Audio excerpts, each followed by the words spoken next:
I don't think AI is necessarily driving job loss in the UK right now, but I think it's certainly driving down creation of new jobs. Individuals who are leaving companies are finding it very difficult to access new companies in the UK because most people haven't fully implemented it yet. I don't think in the UK it's seeing the same drive as you are in the US with Amazon, Microsoft, Salesforce, etc. Welcome to the Implement AI podcast, the podcast where we explore the impact of AI on your business. I'm Piers, Linney, and alongside my co-host and co-founder of Implement AI, Dr. Aalok Shukla, we cover the real-world applications and impact of how AI can be practically applied to drive growth and efficiency in your organization.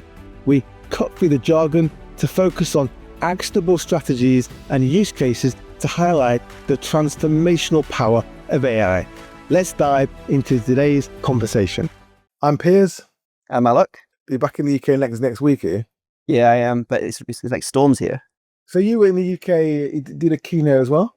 Yeah, exactly. I was at a property investors session last weekend. Really interesting because, like, obviously, managing a property is a very rules-based business, and there's many things you need to kind of comply with, or search with, or renew certificates, or search based on certain criteria. And I always love when I come across an industry where I don't know too much about it. Like, I've got a couple of properties which I rent, but like I'm not anything deep in that kind of area.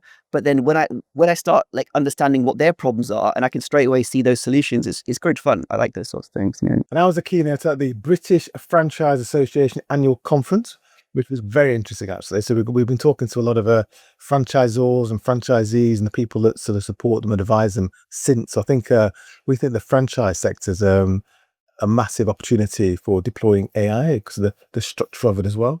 So we've got more events coming soon. We haven't got many in December, but we'll keep you posted with our events. If you're in the UK, try and get to it. So we've also got a great guest today, Roei Samuel, who we'll introduce him later, but he's a serial entrepreneur, and he's kind of working on really changing the way talent finds work and actually, fractional talent basically. So he's kind of changing the game. He's also an investor in our company, so we've got to be nice to him.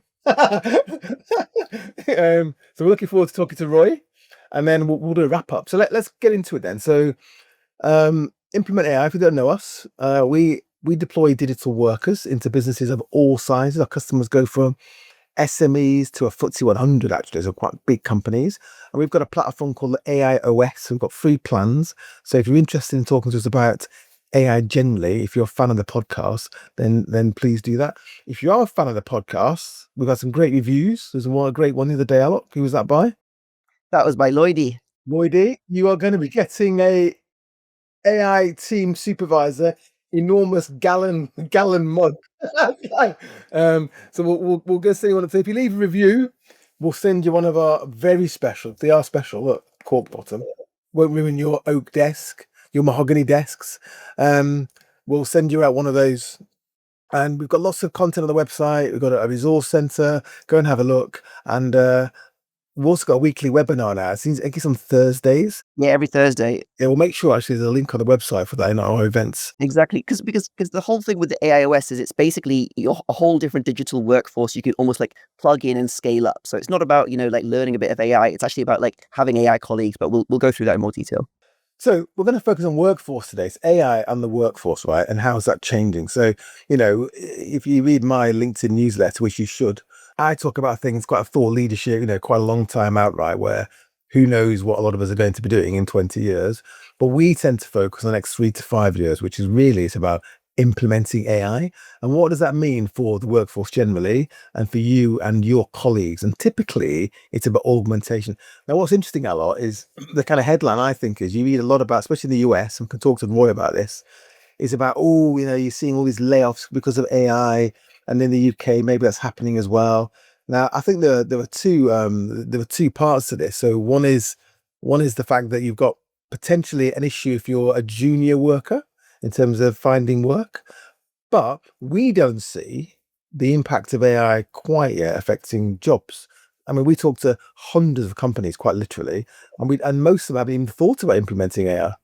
That's true. But one of the things that we do see is that many companies, and I had this repeated all the time, where they keep saying, we want to scale this department, we want to grow this thing, we want to kind of launch this new division, but we don't want to add more to our central headcount, basically, right? So I think what is happening is, you're right, like the deployment hasn't come mature yet, where they're actually taking people out of certain functions or looking at things.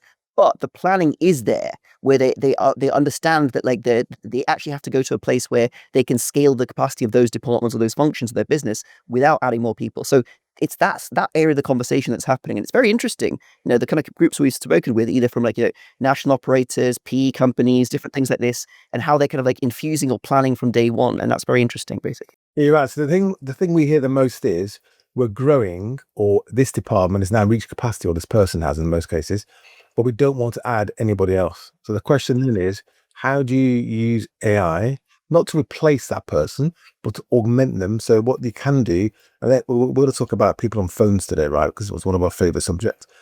Is how do you augment them to release them from a lot of the mundane, the repetitive, the obvious, where is my order kind of stuff, so they can actually go and do more higher value work.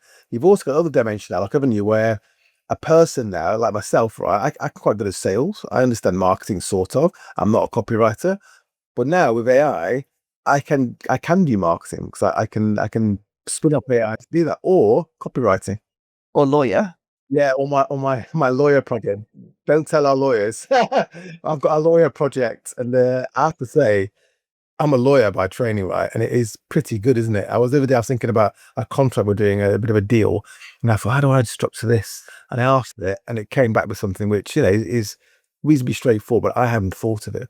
So let's go through our example, and let's talk about people on phones and call center dialogue. So I use this thing about these vectors: variability, value. We talked about it a few times on the pod. Variability, value, and velocity. So if it's high velocity, huge amounts of data, fighter pilot tracking tuned targets kind of thing, AI. If it's low, medium value, AI. You're not selling a helicopter using a voice agent, right? If it's high variability, this is marketing. We get this a lot in marketing. We don't do a lot of marketing because, I've got to do some research, write some content, draft it, edit it, find a picture, put it together, post it somewhere. It's not a perfect use case for what we do. It's more of a human thing. But anything else is simple, like a sales process, which we're going to talk about. We'll talk about as a Roei later as well, is AI, right? Now, the opposite, humans, high variability, high value, low velocity. But everything in the middle, you could augment. It's a human machine partnership. Now, the bar's moving, isn't it, Aalok? So the AIs are getting better. I was talking to our voice AI last night. Even my mum was impressed. Yeah, that shows you that you're a good son, basically, right? Like, so like, what I would say is that like the voice agent example you're using about like in those situations may be true, right? But a research agent absolutely could be in any of those things. Like, say you're selling a helicopter, you could totally be researching different people, different areas, different properties, different information, all that different stuff. So I think that the key thing is like, if you're not using it either for intelligence gathering to augment the person to be more effective, you're missing a trick here, basically, right? You may not have that for that conversation, but there absolutely is those opportunities there. And what we focus on is there are 3 dimensions, right? Aalok's favorite word, dimensions, is revenue, capacity, and experience, isn't it? So in terms of revenue and in all those 3 things, you've got to start thinking, especially revenue, capacity, you've got to start thinking about the fact that capacity in your business going forwards is not necessarily going to be human capacity. It's going to be more and more capacity that's generated by AI agents, digital workers, and they run on GPUs, CPUs. It's compute capacity. So that's where your capacity is going to come. And eventually we're going to have robotics and fractional team members, but we'll come to that as well. So we'll come to that, and fractional team members. So I always say that we'll talk to Roei about this. The gig economy is kind of coming for all of us, really. It's kind of breaking down. So as it breaks down, those component parts, you call it PCUs. Yeah, productive capacity unit. Exactly. But I was thinking giga, like basically on technology, essentially. So there's the gig of the fractional dimension, or there's also the technology dimension. You absolutely, if you look at like this example, do you want to go through that real example where basically like if you're looking at like trying to get a person to have phone calls. So we were talking with a business, was it like yesterday, basically, and they have like a national group they have so many calls being missed across different locations, and they track basically like who's missing opportunities. I mean, the first point here is, why do you even have voicemail? Why isn't there overflow answering by the AI? But we'll come to that afterwards. The point was that they gave us the minutes that was actually of number of calls that happened, and we calculated 20% overflow capacity, what that would be, how many minutes that would be. So that's minutes of phone calls, okay? But then for those minutes of phone calls to happen, you never have a human who is on the phone constantly in live conversation. You generally have like a 40 to 25% productivity metric, basically because they've got to be writing notes afterwards, on lunch breaks, having breaks, things like this. So in terms of like to have like 4 hours of voice conversation, right? It might take, nearly 16 hours of employment to kind of do that basically around those different dimensions. So we mapped it out, like what the cost difference would be, and it was quite staggering. In some situations, it can be as high as 15x. Typically, it can be half. It depends on the use case, basically. But the point there is that like you can actually, have a variable cost structure versus a fixed cost structure, because with the people, it's fixed, right? So if you want weekend cover, Christmas cover, New Year's cover, all that kind of stuff, it's fixed plus time and a half. Versus if you've got the AI, you can scale it up or scale it down as needed, basically, right? So, and they don't need holiday pay. We saw a lot of franchises where they got a lot of people who are supporting franchisors. They got a person who's supporting the franchisees, and it's almost like a help desk essentially, or support function. And most of the franchisees are calling in to ask questions. They're in SOPs and documents. So it's kind of pointless, really. And AI can absolutely 100% do that. And the point is this: when we talk to people about comparing workforces, digital workforces, human workforces, a lot of people kind of say, well, how much does it cost per hour? And I was saying to Aalok last night, and we can get into some details, right? So I used to have a call center. I had 80 people in it, essentially. And I was saying to Aalok that if you run a call center, and we'll talk to Roei, because Roei's got a sales team of like almost 50 people, I think. You know the pain, the cost of doing it. HR, management, training, recruitment, people leaving, dealing with issues, shall we say. We had one session, I mean, I've got hundreds of these stories, where we spent 2 weeks in meetings because a couple of my colleagues who work for me spend most of their time at work flirting on chat rather than doing work, and organizing rendezvous in the toilet. So then I've got 3 meetings with them, print off all the chats, sit them down and say, do you want to go through these chats? And then they resigned, right? So you can kind of joke about it, but all that overhead, all that work, it's distraction. Your mental cycle's distracted, basically, right? Somebody's chair's broken, so it's they need a new ergonomic chair, new headset, the software needs upgrading, offices, heating, air conditioning, lighting, chairs, desks. You can keep going forever. Disciplinary. That's during the week. Then at weekends, you need extra people in the office for health and safety.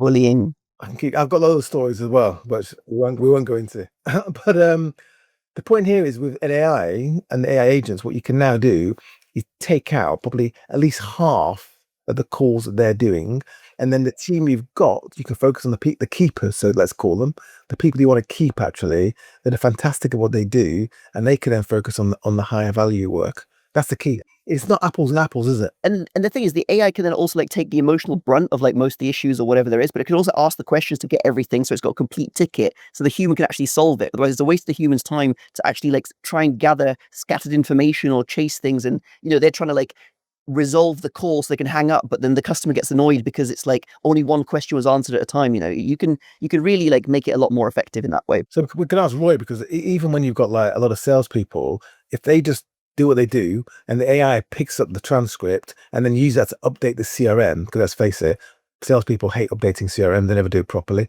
and then analyzes that transcript for missed opportunities, training opportunities, or research prospects from 6 months ago and see across LinkedIn or their company or whatever what news has happened. So let's just say, for example, you're somebody from an executive at a certain company and they were thinking they're going to make a move at some point, but they're not doing it, and then you see in the news suddenly that like something has happened where they're announced a closure or something. That person's going to be motivated now when they weren't before, basically, right? But if you've got agents which are live tracking, you've almost got like a kind of a portfolio. Your CRM becomes a live portfolio where the propensity to transact with you is going up and down. People think it's static, it's not. And if you're actually mapping that against like changes in the market and things that are happening, you can then know that, okay, this person's now super motivated, maybe I reach out to them. So there's all sorts of interesting things you can do when you start adding that intelligence dimension onto it. And there's another dimension as well, which is, we were on a call yesterday, we're talking to somebody where they're saying it's always the yes, but, right?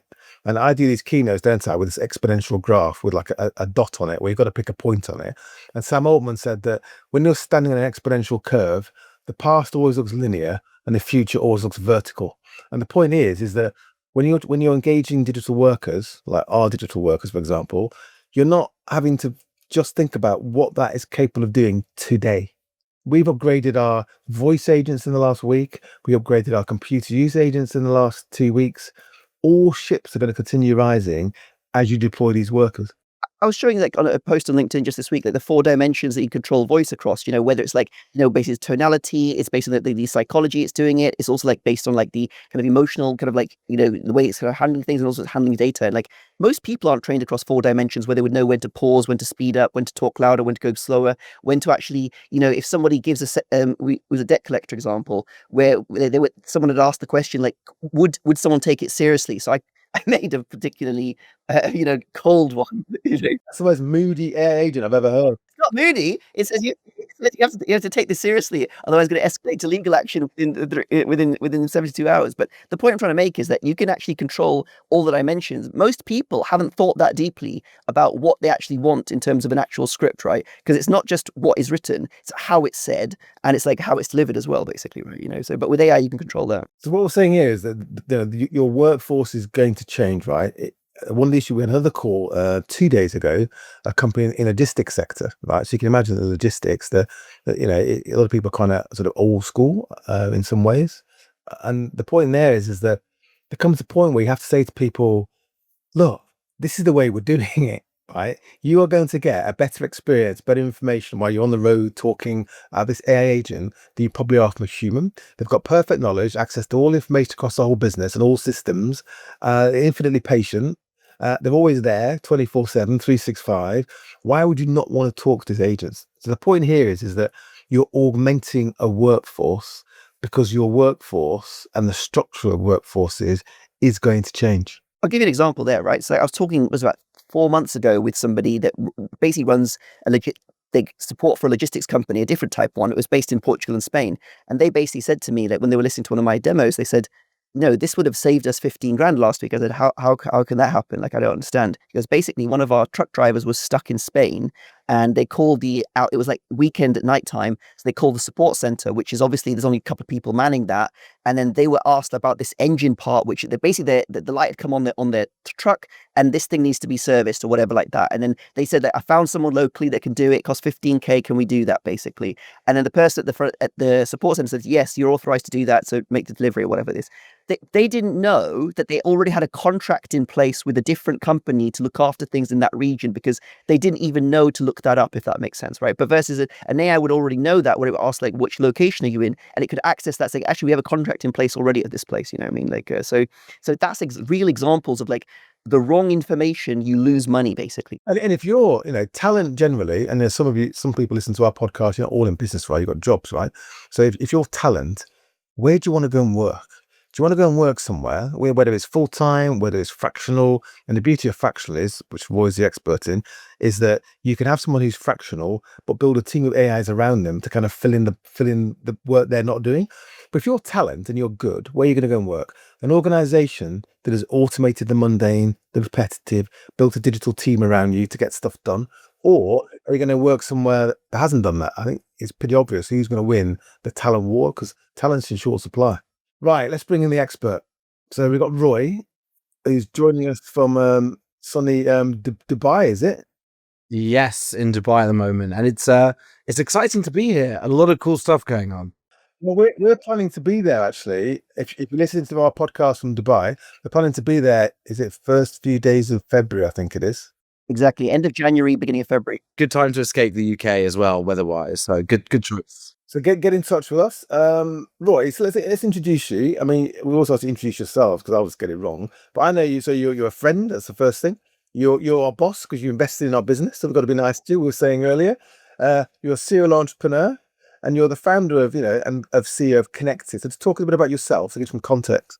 Yeah, of course. And real pleasure to be here, guys, and super excited to see what you're doing. I think it's really, really important that every company has the opportunity to get better outcomes for their staff, for their customers, for their partners. And, Aalok, I love that example you just gave of the driver who was stuck, right? And then Piers, to your point, what type of company do you want to work at? And I totally believe that decision is going to be the most important thing you can consider as talent right now across lots of different factors. But I think you guys are totally thinking about this the right way.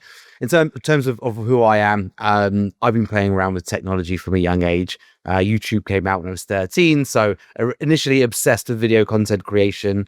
Fast forward to 2013, built my first, built my first tech company, which was essentially a content creation toolkit, helping people create podcasts, videos, tools to optimize that content for social, scaled up to about 8 million monthly users. Really exciting journey, acquired by a big gaming company called Gfinity in 2018. And then at that time, during that acquisition, I started to work with companies in a fractional capacity. So doing some advisory, doing fractional CRO work, fractional CMO work, and became obsessed with the idea that the future of work would be fractional. Since then, you've had some really interesting societal and technological shifts that have really ushered in and created the perfect conditions for fractional working to thrive. Initially with COVID, driving geographic sensitivity through the floor. Now it doesn't matter where we are. The first big technological shift of Zoom. Now Zoom has the status quo as the standard, again, means that this hybrid, more remote way of working, this sort of disruption to the traditional idea of the 9 to 5. And now, of course, the huge technological shift of AI, really now giving this next big and, fundamental tailwind, which will never come back. It's never going to go back in the box, of course, as we know. So yes, our belief is that this is a really, really empowering moment for lots of talent and for lots of small business owners to scale, grow, and think about outcomes in a way that previously weren't available. So that's really what we're doing with Connected. So you're, I see you on LinkedIn a lot. You're opening offices all over the place. Okay, but one of your growth markets, the biggest one probably is the US. Yeah, and in the US, we used to read a lot about the AI, when the AI kind of news bubble to some extent. We read a lot about tech layoffs because of AI. So is that the case? Because in the UK, Aalok and I, again, we've got a small sample, but we don't see the impact of AI in most businesses resulting in any job losses because they haven't implemented it. I don't think AI is necessarily driving job loss in the UK right now, but I think it's certainly driving down creation of new jobs.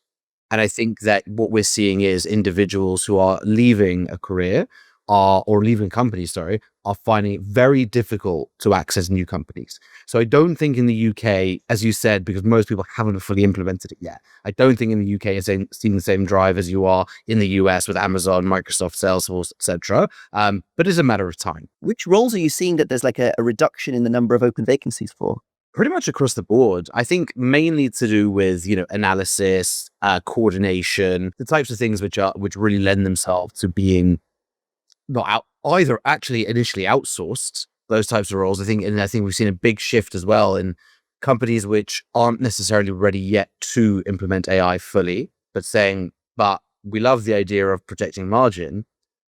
Should we think more about outsourcing as well? So I think that's also a big part of this shift, is actually jobs away from more economically developed centers into ones which are less so, because a lot of business owners, and Piers, I'll come back to your point now about what type of company do you want to work for. I believe that small business owners have a real responsibility to use AI in a way that is that rising tide that lifts all boats, to enable their workforce to do better work, more impactful work, higher value work, rather than to look at it through the lens of restructuring or saving headcount in that way. But I think the reality is, at a corporate level, where it is all about efficiency and it is all about margin, the writing is on the wall for the majority of corporate jobs. And our conviction, our sort of plea to individuals working in these big corporate environments is saying, look, you can spend the next 2, 3, 4, 5 years convincing your boss that you are on board with AI and you're going to be as efficient and you're going to get better. But the inflection point will come where the AI will be more efficient than you in most things that you do. And you could spend the next 2, 3, 4, 5 years convincing your boss otherwise, or you can spend the next 2, 3, 4, 5 years training to and starting to build a portfolio in fractional workings, that when that call does come along, you are already enabled using AI very, Revenue very well. diversity, you've got much more kind of like protection. You could also like move faster, because if you're like a smart person or forward-thinking person in a department, but the leader of that department or even like the kind of functions around that corporate function aren't looking to invest in that function, you're constrained in what you can potentially do.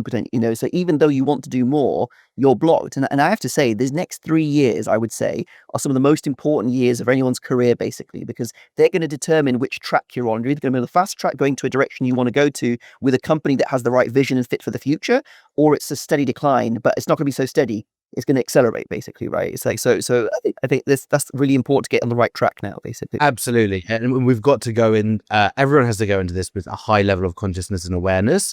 Those who are putting their heads in the sand around this, that doesn't look good. What's quite interesting, isn't it? A lot of people say, oh, if you're young and you understand technology, you got a great opportunity. Whereas actually, that's probably the worst place to be. If you've got experience and you've got insights and you can leverage AI to be better and do more, like I said, like adjacent capabilities. So if you're fractional, really, you're someone who's got experience, aren't you? You're at least 3 years into a career. You're not starting out.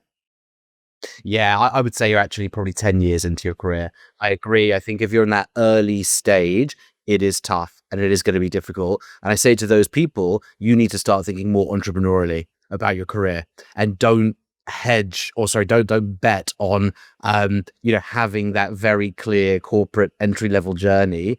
And you need to start thinking more entrepreneurially, either working for yourself as a, as a potential fractional, or as someone who's going to build their own business. But yeah, now we see the fractional market as you've got that 10, 15 years experience. You still are very, very curious about how you'll use AI to do the doing, but the guidance, the steering, the experience, the strategic judgment, etc., that's what you've already built up over 10, 50 years.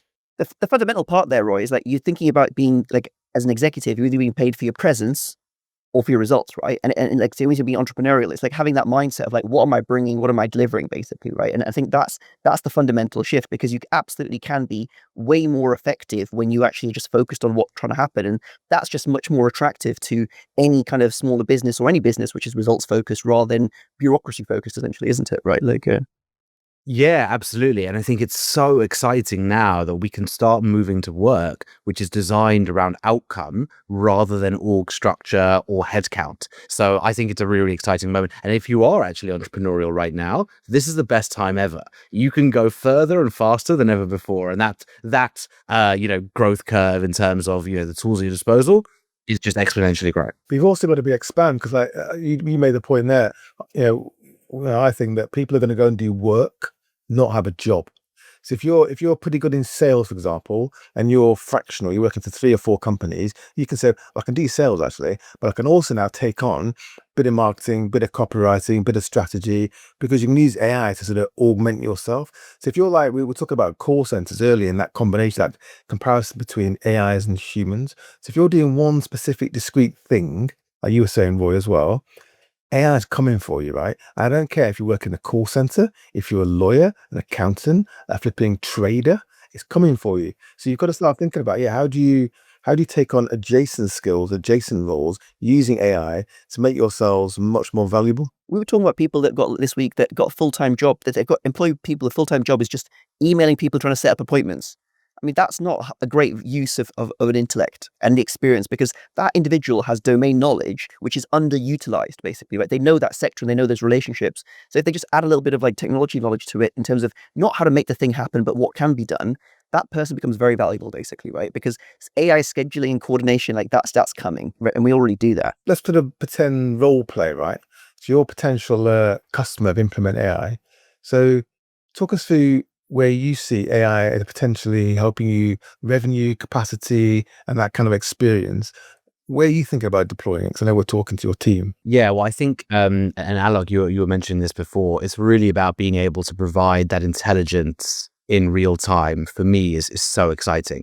I think that the value that we can bring, especially as a business scaling at the rate that we are, the customer outcomes that we're getting, which are relevant to new individuals coming through every day, 10, 15, 20 new fractionals finding roles or starting new positions, being able to give the most recent, the most powerful and impactful examples to relevant individuals on calls is really powerful on that side. Bring that back into CRM, also build, then using that information to then also power our matching algorithm to get better outcomes on that side. So I think when you are philosophically committed to being a human first company and therefore using AI in a way that's going to drive outcomes rather than drive down headcount, we're really able to think in a very, very symbiotic way with what the overall company's goals are.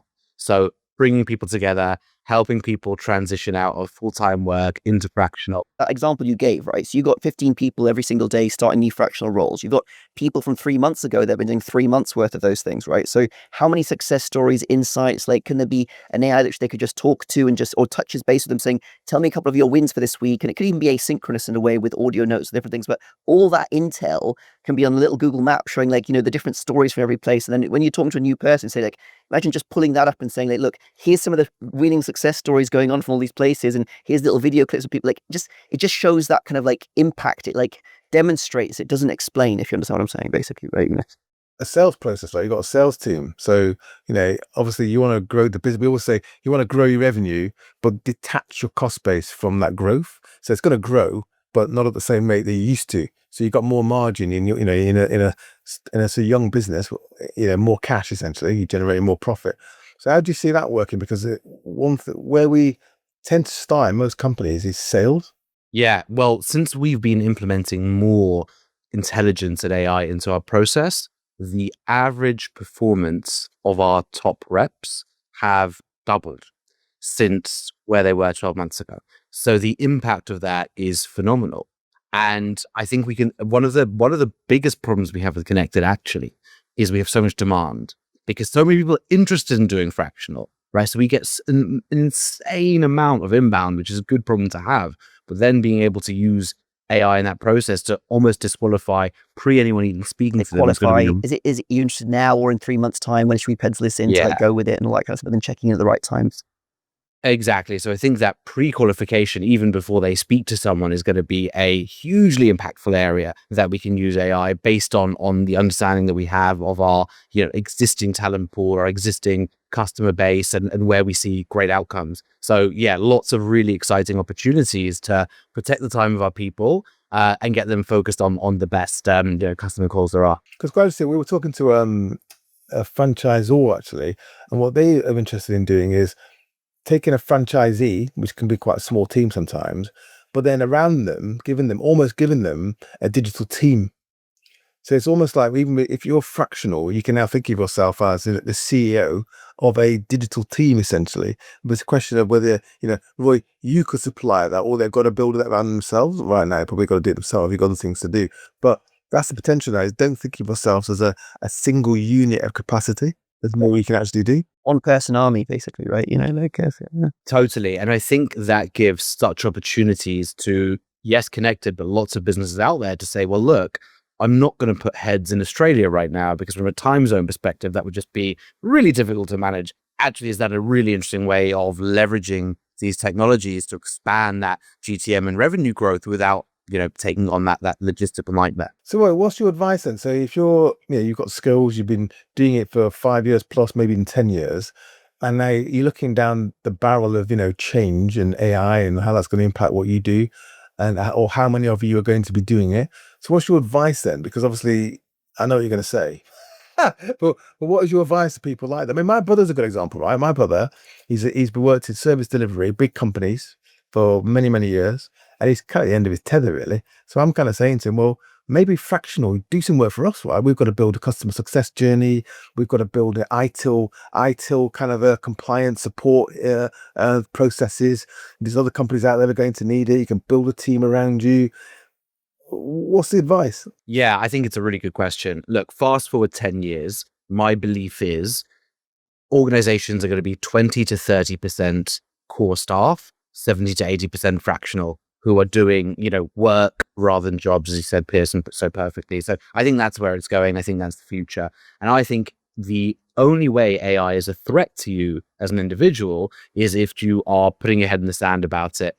if you are leaning into it, seeing how it can upskill you, train you, take you to the next level, this, it's not a threat. It's a career upgrade, right? Autonomy, diversification of income, the ability to go and work for different companies, doing different things, doing it remotely, spending more time with the grandkids. I think there's all these really exciting things that one can lean into around this. But it's really important that people get on board with it. And Connect is a great starting point. I wonder if this is a slightly different point. So different to your market, right? So you work in a call center, right? And my view is they're going to dematerialize and to the cloud within, you can probably do a lot of it now, but 2 years.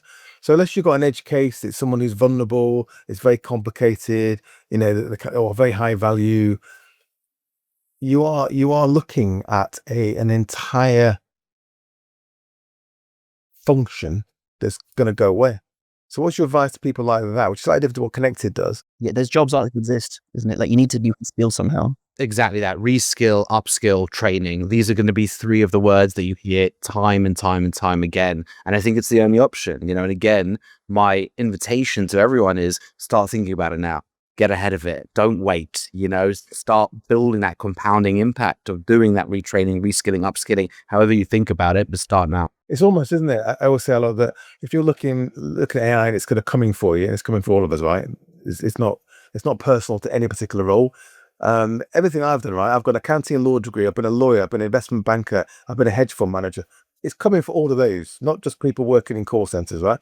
But the point is, it's almost, you've got to flip your mindset and not be thinking, oh, how do I avoid it? What do I do? It's embrace it, isn't it? Yeah, how does it become a cognitive amplifier, right? The point is that, I was watching a great podcast interview with, Satya Nadella, and he was talking about, how basically, with AI, basically, you plus AI makes you more effective. And they were basically saying, how much a Satya token's worth, basically, the mental cycles in his brain, if you got an AI which can mimic Satya Nadella, how valuable is that? And he was saying, yeah, that's exactly true.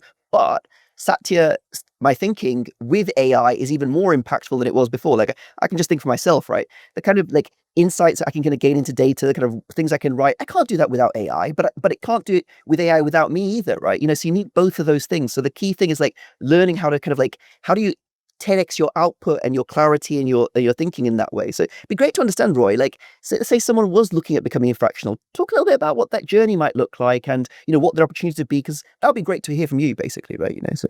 Yeah, totally. I think the biggest shift is that when you are in a job, you're used to doing your hours and, ensuring that you're ticking a lot of boxes. In the world of fractional, it's all about impact. So my advice is think about packaging up yourself in a way that you're leaning into the 2 or 3 areas where you can drive results the quickest and really, really nail that. And I think doing that in a bit of a sandbox environment where people actually get quite institutionalized when they've spent a long time within one big corporation, really packaging yourself up with the 2 or 3 areas where you can drive the quickest value most reliably in a way that anyone working with you can see that value. And if you can do that in a sandbox environment like Connected provides, where you can overcome some of the elements of your work style that have been institutionalized. I spoke to someone the other day, 25 years at PwC, and she says, I know the PwC way of doing things. How the hell do I now go and work with a 10-person startup? So I think there is that area of packaging yourself in the right way to deliver quick results, retraining, reskilling, and really overcoming the first fractional role, because delivering value as a fractional versus in full time looks very different. So what we've built with Connected is that perfect transition environment to help people overcome those initial challenges, so that when it is a need to have, not a nice to have, they've already got a bit of a track record there. So Roei, right, imagine you're doing this snippet for the podcast, right? Looking into the camera. What would you say then? So the future of work, AI, fractional. Yeah, the future of work is fractional, right? At the end of the day, corporates care about profitability. The biggest driver of profitability is efficiency, and the biggest driver of efficiency in 2025 and beyond is AI. There will come an inflection point where your employer just says, look, at the end of the day, we're following the bottom line. And my invitation to people is get ahead of it. Don't wait for fractional to be a must-have, and start building a career while it's a nice to have. Very good. Roei, thanks for joining us. I hope your trip to Dubai goes well. You're out there raising money.